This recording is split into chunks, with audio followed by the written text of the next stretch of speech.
Hello दोस्तों, अगर आप अपना पैसा शेयर मार्केट में इन्वेस्ट करके लाखों रुपए कमाना चाहते हैं तो आज ही आप स्टॉक के साथ जुड़कर अपना डीमैट अकाउंट आप बिल्कुल फ्री में ओपन कर सकते हैं, जहां पर आपका ब्रोकरेज चार्जेस बिल्कुल ना के बराबर लगता है। ब्रोकरेज लगता है तो सिर्फ इंट्राडे ट्रेड में, वह भी सिर्फ 20 रुपये। तो आज ही आप स्टॉक के साथ में जुड़ सकते हैं, लिंक डिस्क्रिप्शन में है, क्लिक करें और अकाउंट ओपन कराएं।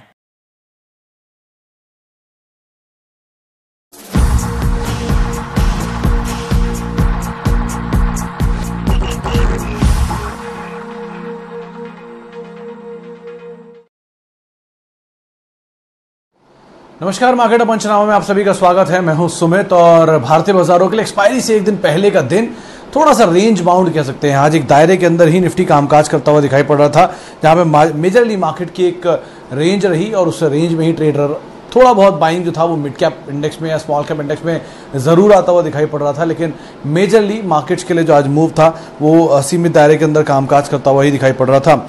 अलग अलग सेक्टर्स, सब सेक्टर्स, पॉकेट्स जहां पर बाइंग थी। मिसाल के तौर पे पोल्ट्री आज दूसरा दिन जबकि तेजी थी। ईवी स्पेस के अंदर आज खरीदारी आते हुए दिखाई पड़ रही थी। फुटवेयर स्पेस के अंदर आज खरीदारी आती हुई दिखाई पड़ रही थी, या फिर आप कह लीजिए सिलेक्टिव सीमेंट स्पेस था जहां पर आज खरीदारी देखने को मिल रही थी। पीएसयू बैंक्स में बाइंग थी, लेकिन प्रॉफिट टेकिंग आज फिर देखने को मिली आईटी में, एनर्जी में, बीएफएसआई में, यानी फ्रंट लाइन जो बैंक एंड फाइनेंशियल स्टॉक्स हैं वहां पर कुछ हद तक प्रेशर बनता हुआ दिखाई पड़ा। लेकिन मेजरली 2-3 बड़े इवेंट हैं कल के लिए, जिससे पहले भारतीय बाजार आज एक रेंज के अंदर ही ट्रेड कर रहे थे। कल है एक्सपायरी, प्लस कल है एजीएम, रिलायंस की देश की सबसे बड़ी कंपनी की एजीएम, तो बहुत सारे सेक्टर्स पे भी इसका एक इम्पैक्ट आता हुआ दिखाई पड़ेगा। और धीरे धीरे, क्योंकि कल एक बड़ी एक्सपायरी है और धीरे धीरे हम सरक कर जा रहे हैं ऑटो सेल्स के नंबर्स के ऊपर, अर्निंग के एंड की तरफ, तो ऐसी बहुत सारी चीज़ें हैं जिसको मार्केट अभी पहचानने की कोशिश कर रहा है। तो एक रेंज बाउंड ट्रेड आज ज़रूर देखने को मिला, लेकिन हो सकता है कि अब मार्केट की जो दिशा और दशा है वो आगे चल कुछ फेरबदल लेते हुए दिखाई पड़ेगी। चलिए अब हम शुरुआत करते हैं सवाल जो आपके सिलसिले की, बातचीत करते हैं कुछ सवालों को लेकर भी। पहला सवाल सुमित जी का है, एयरटेल को लेकर कब चलेगा? सर, ये सवाल का जवाब तो बहुत मुश्किल है देना कि कब भारतीय एयरटेल चलेगा। ब्रोकरेज हाउसेस के कल परसों में व्यू आए थे जो इन्होंने एक टाइप किया है टाटा कम्युनिकेशन में, उसके बाद 685-690 के आसपास के टारगेट्स आए थे। ट्रिगर बड़ा था, लेकिन ये शेयर ऑलमोडी मतलब चलता नहीं है। कुछ दिन पहले हमारे साथ मानस जुड़े थे, उन्होंने भी बात साफ की थी कि जब भी भारतीय एयरटेल चलता है उसके बाद इसमें सप्लाईज हायर लेवल से देखने को मिलती हैं। तो ये एक बड़ा रीज़न, बड़ा ट्रिगर हो सकता है कि जब भी तेज़ी आती है सप्लाईज आ जाती है। तो ये फिलहाल तो नहीं चलता, लेकिन हाँ, अगर आप में पेशेंस है तो आप बने रहें। कंपनी बुरी नहीं है, लेकिन समय थोड़ा ज़्यादा ले सकती है।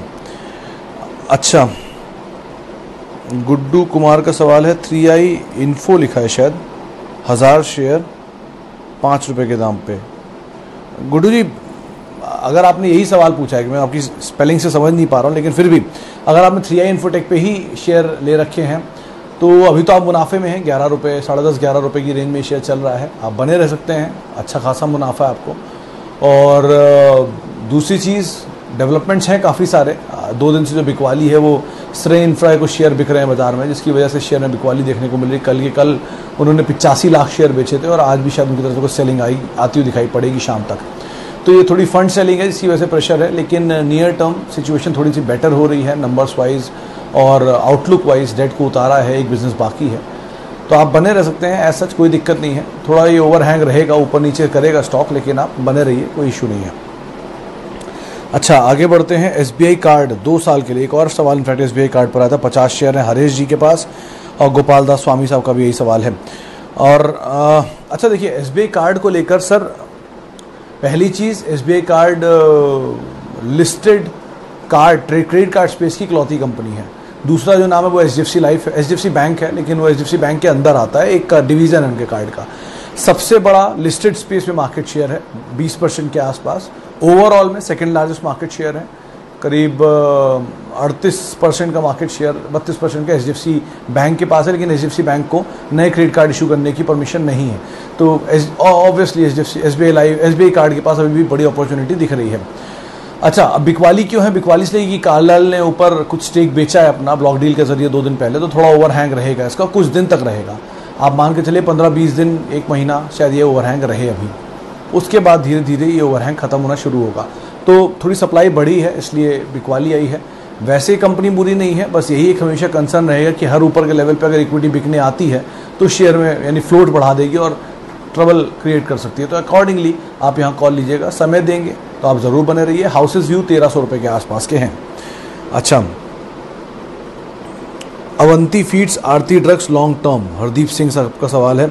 सर अवंती फीड्स के साथ तो ट्रिगर अभी चल ही रहा है, जो ये फीड्स के प्राइसेस भाग रहे हैं, बाकी पोल्ट्री स्पेस के जो शेयर हैं वो भी भाग रहे हैं, तो वो एक ट्रिगर नियर टर्म रहेगा। आमतौर पे दोनों ही शेयर वैसे मीडियम टर्म के लिए, अगर आप लॉन्ग टर्म के हिसाब से सोचें तो आरडीटी ड्रग को फिर भी आप प्रेफरेंस दे सकते हैं अवंती फीड के सामने, लेकिन लॉन्ग टर्म के लिए दोनों शेयर है नहीं, मोमेंटम बेस्ड शेयर है, तो मोमेंटम मिले आप अकॉर्डिंगली निकल सकते हैं। अगर आप पोल्ट्री स्पेस में या हैचरी स्पेस में या फिर फीड स्पेस में जाना चाहते हैं तो ज़्यादा बेहतर नाम या तो गोदरेज एग्रोवेट रहेगा या वेंकीज रहेगा। इन दोनों का आप देखिए, वेंकीज लीडर है स्पेस का और गोदरेज एग्रोवेट स्ट्रॉन्ग प्रमोटर की ग्रुप की कंपनी है और प्रमोटर की बाइंग की भी खबरें आ रही हैं, तो ये दोनों कंपनियों को आप प्रेफरेंस दे सकते हैं, लेकिन इन दोनों में आप मीडियम टर्म के लिए बने रहें, वो ज़्यादा बेहतर रहेगा। अच्छा, आगे बढ़ते हैं। सुबेक्स एंड HSCL बाय करना है तो कौन से लेवल पर करूं? पटेल साहब, सुबेक्स के लिए तो आपको 55 रुपये 54 रुपये की रेंज में मिले तो आप ज़रूर खरीदारी कर सकते हैं पहला लॉट, क्योंकि हाल फिलहाल में वो लेवल नहीं तोड़ा है, तो वो लेवल पे अगर आपको मिले आप खरीदारी करें, 62 के आसपास निकल जाए, सीधे 7 रुपये का गेम है, 55 रुपये पर खरीदारी करें, 62 रुपये में निकल जाए, टिल द टाइम वो 62 नहीं तोड़ रहा है। 62 तोड़ दिया तो लेवल कुछ और हो जाएंगे, लेकिन फिलहाल के लिए ये लेवल आप देख सकते हैं। अच्छा, हिमाद्री केमिकल को लेकर बहुत सारी खबरें मार्केट में चलती रहती हैं, तो अभी क्योंकि बहुत समय से अंडर परफॉर्म ही कर रहा है एक बड़ी तेज़ी के बाद, तो आप यही कर सकते हैं कि इसको अभी आप अवॉइड करिए, सुबेक्स पे ही खाली फोकस करिए, आपको आराम से दाम देगा। हर 2-4 दिन में ऊपर आता है, 61-62 रुपये की रेंज में टूट जाता है, फिर नीचे आता है, फिर 55 रुपये से घूम जाता है, तो आप थोड़े दिन में अगर आपको नीचे मिले तो आप इसमें ज़रूर एंट्री कर सकते हैं। Indiabulls housing, sir long term के लिए सबीर साहब ये शेयर सही नहीं है। आपको अगर हाउसिंग फाइनेंस स्पेस में जाना है लॉन्ग टर्म के लिए तो PNB हाउसिंग, अगर ये ओवरहैंग खत्म होता है तब, कैनफिन होम, HDFC, इनको आप देखिए, गोल्ड फाइनेंसिंग से मुथूट, इनको आप देख सकते हैं, लेकिन इंडियाबुल्स हाउसिंग लॉन्ग टर्म नहीं है, ये एक ट्रेडर फैंसी स्टॉक है, ट्रेडिंग के लिए अच्छा है, मीडियम टर्म के लिए बढ़िया स्विंग मिलते हैं इसमें, लेकिन लॉन्ग टर्म के लिए इसको आप अवॉइड करें, ज़्यादा बेहतर रहेगा। Tata tele services long term view, considering Tata super app. Nikhil ji, Tata super app मेरे ख्याल से टाटा टेली सर्विसेज महाराष्ट्र ने नहीं बनाई है, टाटा टेली सर्विसेज लिमिटेड ने बनाई है, TTSL ने, TTML ने नहीं बनाई है। आप इस चीज़ पे ऊपर एक जानकारी ले लें, हो सकता है मैं भी गलत हो सकता हूँ, ऐसा नहीं है, लेकिन मेरी जानकारी के हिसाब से ये TTSL का काम काज है, TTML का नहीं है, दोनों में बहुत अंतर है। टाटा टेली महाराष्ट्र सर्विसेज के पास कोई खास कारोबार है नहीं, टाटा टेली सर्विसेज के पास सारा कारोबार है जो कि लिस्टेड नहीं है। तो आप अगर यही सोच के ले रहे हैं तो एक बार इसे कारोबार को समझ लीजिए, इनके नंबर्स को इवेलुएट कर लीजिए, उसके बाद यहाँ कोई कॉल लीजिएगा। लगातार अपर सर्किट्स में चल रहा है तो बेटर यही है कि इवेलुएट करने के बाद आप इसमें एंटर करें, लेकिन ये कारोबार इसमें शायद ज़्यादा है नहीं, अब कुछ भी बहुत कारोबार बचा नहीं, कई कारोबार ट्रांसफ़र कर चुके थे टाटा कम्युनिकेशन में, तो अब एक बारी बिजनेस देख कर समझ कर उसके बाद इसमें एंटर करिएगा, ज़्यादा बेहतर रहेगा।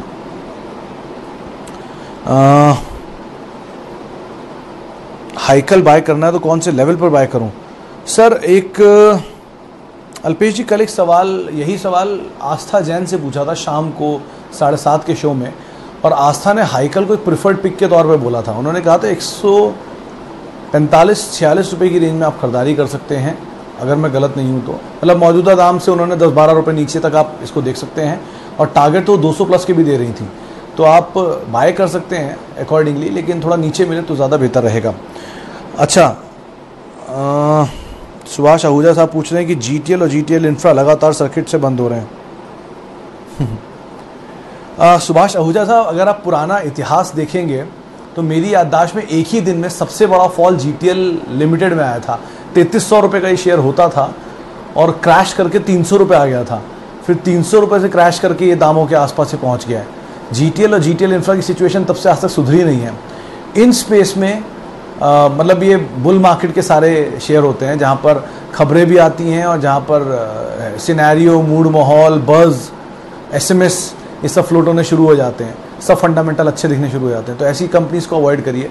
अगर इस तरह की कोई कंपनी आप देखना चाहते हो तो एक रेणुका शुगर में सिचुएशन थोड़ी बेटर होती हुई दिखाई पड़ रही है कि वहाँ पे प्रमोटर का पूरा जो मुरुकुम्बी साहब है उनका स्टेक बहुत हद तक कम हो गया है, 4-5% स्टेक रह गया, लेकिन जो मल्टीनेशनल जायंट है वो आ चुका है।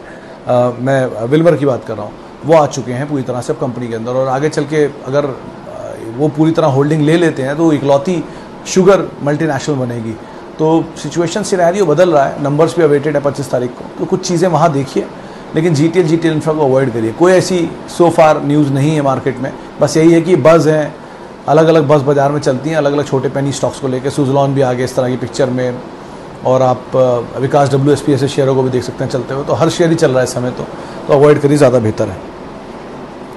अच्छा, बहुत सारे सवाल एकदम से आ गए। आइनॉक्स 299 पे, शर्मा साहब, आइनॉक्स कंपनी बुरी नहीं थी, हालात थोड़े बुरे हो गए, आप भी समझ रहे हैं, हम भी समझ रहे हैं, पिक्चरें कोई आ नहीं रही हैं थिएटर में, हम दोनों ही गए हुए सालों हो गए, 2 साल हो गए रादर। गुजरात में इन्होंने एक्विजिशन किया था तो बैलेंस शीट तो हैवी हो ही गई थी, उसको ईज आउट करने के लिए फंड रेज भी किया इन्होंने 300 करोड़ या 400 करोड़ रुपए के आसपास QIP में। लेकिन अगर ये सिचुएशन ऐसी प्रिवेल करती है तो कारोबार बंद भी हो सकते हैं, डिपेंड, अगर हमेशा ऐसी रहे, मतलब लॉकडाउन की स्थितियाँ कैसे खुलती हैं, पिक्चरें कैसे रिलीज़ होती हैं, लोगों की नई आदतें क्या हैं, उसके ऊपर डिपेंड करता है। कंपनी बुरी नहीं थी, प्रोडक्ट भी बुरे नहीं थे, लेकिन ठीक है, फ़िलहाल तो ट्रबल टाइम है ही। ग्रुप ठीक है, आइनॉक्स ग्रुप, लेकिन सिचुएशन, मतलब कंपनी अच्छी है लेकिन सेक्टर का हाल बहुत बुरा है, तो ज़रा उसको सुधरने दीजिए, उसके बाद आप इसमें एंटर करिएगा।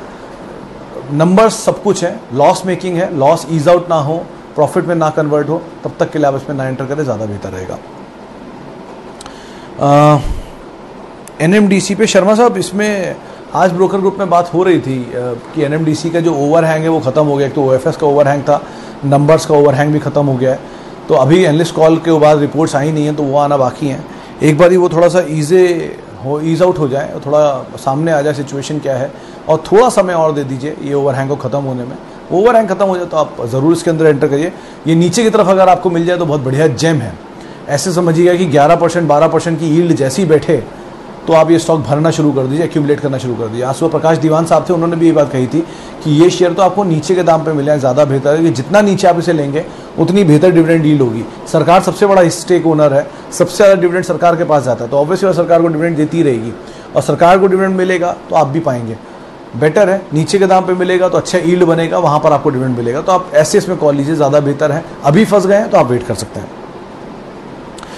वोडाफोन, सर वोडाफोन के ऊपर कोई खास व्यू नहीं है, आप सिचुएशन जानते हैं। प्रणब झावर साहब की टेलीकॉम में 2 ही मेगा जायंट हैं, रिलायंस और भारती। वोडाफोन के सब्सक्राइबर भी घटे हैं, नंबर्स में इंप्रूवमेंट नहीं है, लॉस मेकिंग है, डेट ज़्यादा है, इक्विटी फ्लोट बहुत बड़ा है, 2880 करोड़ शेयर है मार्केट में, तो इस तरह की इक्विटी फ्लोट के साथ चलना आसान थोड़ी ना होता है। तो आप बहुत सारी चीज़ें नेगेटिव हैं, पॉजिटिव खबरें आती रहेंगी बीच बीच में कि फंड रेज हो रहा है, प्रमोटर इन्फ्यूज़ कर रहे हैं, ऐसी खबरें हैं, टर्न अराउंड जैसी चीज़ें, लेकिन जब तक एक्चुअल नंबर में टर्न अराउंड नहीं हो तब तक आप इसमें नहीं एंटर करें, वही सबसे बेहतर है। पैसे के लिए आपको अगर लगता है कि 6 रुपये का शेयर है, क्या जाएगा इसमें, तो 6000 रुपये जाएंगे। अगर 1000 रुपये लेते हैं तो 1000 शेयर लेते हैं, तो इससे बेटर किसी और बजाज फाइनेंस जैसी कंपनी में 6000 रुपये लगा दीजिए, ज़्यादा जल्दी पैसा बन जाएगा। क्यों टर्न अराउंड के लालच में या पेनी स्टॉक के लालच में बढ़िया क्वालिटी खो रहे हैं? अच्छी क्वालिटी पकड़िए, साउंड स्लीप लीजिए। बाजार इस टाइम वैसे ही बहुत वॉलेटाइल है, नीचे मिल जाते हैं अच्छे शेयर, उनको आप लेकर रख सकते हैं।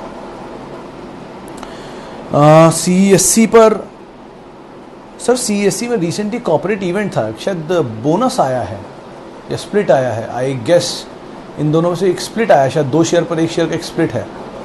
तो आप पहले से कॉर्पोरेट डेवलपमेंट को समझिए और उसके बाद इस पर कोई कॉल लीजिएगा, क्योंकि आप खाली खरीदारी के भाव को उसको देख रहे हैं, इसमें जो कॉर्पोरेट डेवलपमेंट नंबर्स के साथ आया था वो क्रूशियल है, उसको एक बार देखने के बाद आप इसमें कोई कॉल लीजिए। क्योंकि उस टाइम भी ब्रोकर हाउसेज ने इस पर ये बात कही थी कि ये सरप्राइज़ है, तो अगर वो आया है तो थोड़ा ओवरहैंग रहेगा।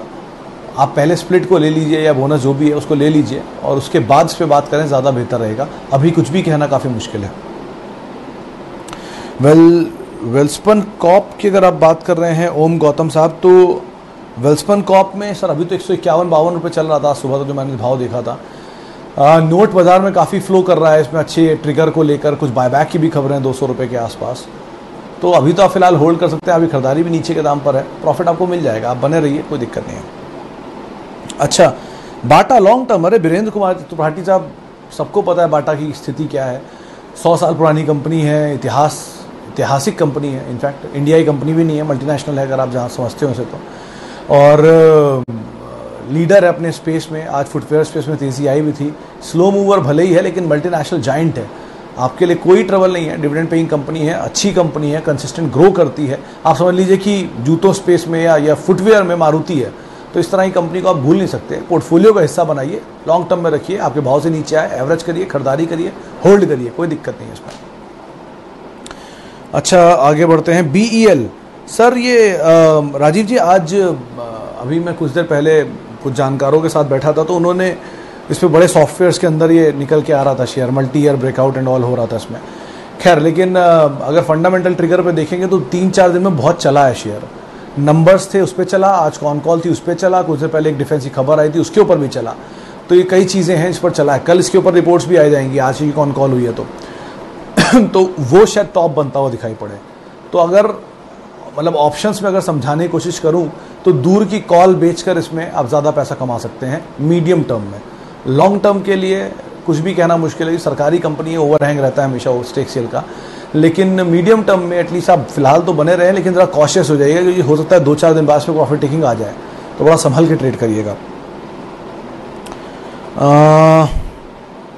बिरला टायर, ठक्कर साहब सॉरी, मैं इस स्टॉक को मैं ट्रैक नहीं करता तो मैं इसके लिए माफ़ी चाहूँगा। बिरला टायर को लेकर, टायर स्पेस में मैं बहुत सारी कंपनियों को ट्रैक करता हूँ लेकिन इसके बारे में मैंने बहुत कुछ पढ़ाई नहीं करी, तो उसके लिए मेरी माफ़ी है आपके लिए। HCC, अरे अभिनव साहब, इसको तो आप अवॉइड ही करें, ज़्यादा बेहतर है। ये कंपनी के बारे में बहुत अच्छी अच्छी चीज़ें भी हैं। जैसे पहले तो लवासा, कभी आप गए हो तो वो इन्होंने बनाया था। मुंबई का सी लिंक जैसा बड़ा प्रोजेक्ट भी इन्होंने एग्जीक्यूट किया हुआ है। But having said that, date सबसे बड़ी चीज़। दूसरा, लवासा प्रोजेक्ट की हालत अब कभी जाके देखिएगा, इतनी ख़राब है। डेट प्लेज, ये 2 इश्यूज़ रहे हैं। कुछ इनको बीच में रकम मिली थी, इसकी वजह से शेयर चला भी था, लेकिन कंसीडरिंग जब भी किसी के ऊपर डेट ज़्यादा होगा तो कंपनी कितना भी अच्छा कमा ले, उसको ज़्यादा से ज़्यादा पैसा इंटरेस्ट में देना पड़ेगा। आप 100 रुपये कमाते हैं, आप पे 1000 रुपये डेट है, 10% ब्याज लगता है, तो 100 रुपये आपके ऊपर डेट लगना ही लगना है साल का। तो ऑब्वियसली आपका पूरा प्रॉफिट वाइप आउट हो गया।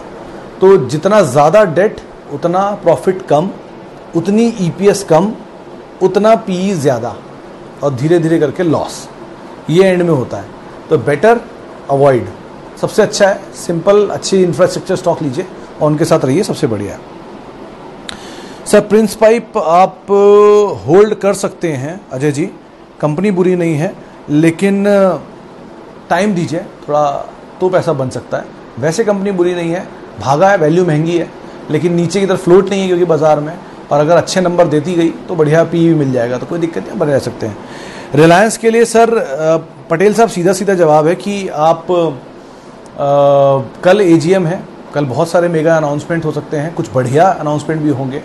आप हो सकते हैं, मतलब मैं जानता नहीं हूँ, मैं बता रहा हूँ हो सकते हैं, तो आप बने रहें, कोई दिक्कत नहीं है। देश की नंबर 1 मार्केट कैप के लिहाज से कंपनी है, सबसे बड़ा ग्रुप है, आप ज़रूर बने रहिए, कोई दिक्कत नहीं है लॉन्ग टर्म में तो। और कल होने वाली AGM को ज़रा गौर से सुनिएगा, 2 बजे AGM शुरू होगी, CNBC आवाज़ में दिखाई जाएगी क्या होता है इस AGM में, क्या क्या आता है अलग अलग, क्योंकि कंपनी नहीं है ये, पूरा ग्रुप है, और ग्रुप के साथ साथ बहुत सारे सेक्टर को कैटर करती है, retail, media, oil and gas, chemicals, तो इन सब में क्या क्या डेवलपमेंट आता है, अगर गौर से सुनिएगा, शायद आपके काम की बात निकल आए, तो आप बने रहिए इसके अंदर। अच्छा आगे बढ़ते हैं, और टाटा एलेक्सी, अरे धीरज जी बिल्कुल क्लास शेयर है ये। बाइंग लेवल अरे लेवल आप मुझसे पूछेंगे तो मैं तो 800 रुपये का लेवल दूंगा, क्योंकि मैं तो उसको उसी लेवल पे पहली बारी सही लगा था मुझे लेने के लिए, लेकिन उसके बाद से शेयर रुका ही नहीं। खैर, लेकिन अभी भी मतलब ऐसी सिचुएशन जब आए ना, जब शेयर चले ही जा रहा हो और आपको खरीदारी का लेवल ना मिल रहा हो, तो बहुत अच्छा तरीका है। मान लीजिए आप 100 शेयर लेना चाहते हैं, 10 यहाँ ले लीजिए और वेट करिए, 10 नीचे लीजिएगा, 10%, 5%, बुरा दौर भी कभी ना कभी आएगा ही, 50% शेयर टूटेंगे, 20% शेयर टूटेंगे, 30% शेयर टूटेंगे, तब ले लीजिएगा। जब कंपनी अच्छी है तो कल भी अच्छी ही रहेगी। ऐसा तो है नहीं कि कोई बुरा दौर आया किसी खबर से या बाजार टूटा तो कंपनी बुरी हो गई, कंपनी तो खराब नहीं हुई ना, उसका काम काज तो चल ही रहा है। तो ऐसी कंपनियों को तो आप बुरे दौर में इकट्ठा करिए, अपनी लिस्ट में बना के रखिए, शॉपिंग लिस्ट बोलते हैं हम मार्केट में उसे। तो जब शॉपिंग लिस्ट रेडी हो जाए आपकी और बाजार नीचे आए, सेल लगे, तो आप जरूर लीजिए। और सेल हर साल में 1-2 बार आती है, मॉल में भी आती है, बाजार में भी आती है, तो अकॉर्डिंगली आप कॉल लीजिएगा। चलिए आखिरी सवाल और ले लेते हैं। एक सवाल है प्रेमचंद्र सिंह साहब का। सिंह साहब रोज पूछते हैं सीजी पावर, अशोक लेलैंड। अशोक लेलैंड का नंबर है, तो पहले तो आप नंबर देखिएगा सिंह साहब कैसे आते हैं। दूसरा सीजी पावर रेंज बाउंड है, रोज मैं यही जवाब देता हूँ कि नीचे 75, ऊपर 82, ऊपर 92, जब तक ये दोनों लेवल नहीं टूटेंगे कोई भी दिशा नहीं डिसाइड होगी। कंपनी अच्छी है दोनों, आप बने रह सकते हैं, लेकिन लेवल्स का ध्यान रखकर आप कॉल ले सकते हैं।